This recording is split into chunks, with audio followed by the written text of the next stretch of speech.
Pinangangambahan ng COMELEC na magamit ang deepfake o ang pagmamanipula ng imahe ng mga kilalang tao para makapanlinlang sa paparating na eleksyon.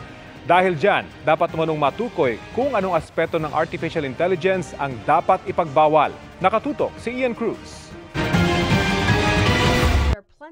Maraming imahe na ng mga kilalang tao ang namanipula. President Trump is a total and complete dip. Akalaing sila nagsasalita pero hindi pala. Moving forward, we need to be more vigilant with what we trust from the internet. Ang mga tinatawag na deepfake video na ito, pinangangambahang magamit para makapanlinlang ngayong paparating na eleksyon.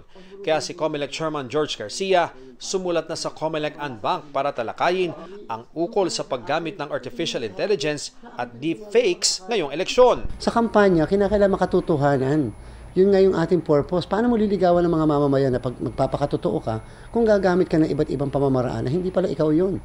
Artificial intelligence, yung deepfakes. At number 2, pwede kasi mabiktima ang kahit na sino ng deepfakes. Ano ibig sabihin? Nagsasalita at mukhang ikaw, parang ikaw. Kahit ikaw, magdududa, ako yata nga yun. Pero sa bandang huli, hindi pala ikaw yun. So, hindi ba napaka-dangerous nun? Ayon pa sa pinuno ng COMELEC, kailangan malaman anong aspeto ng artificial intelligence at deepfakes ang ipagbabawal, lalo't malinaw na mapanganib umano ang ilang aspeto ng mga ito. Presidente nga natin, nabiktima ng deepfake, di ba?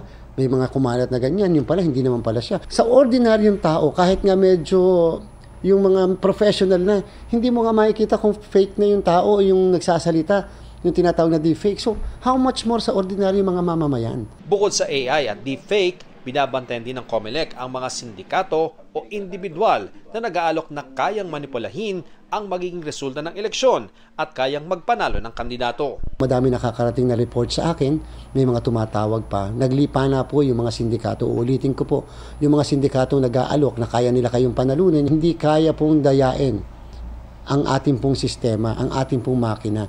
Wala pong katotohanan yung may contact daw sa COMELEC. Contact si Chairman Garcia. Contact ang ITD ng COMELEC. May kausap sa Miro System. Hindi po makatotohanan. Inilabas na rin ng COMELEC ang calendar of activities para sa susunod na eleksyon. Doon po makikita nyo yung October 1 to 8 na filing.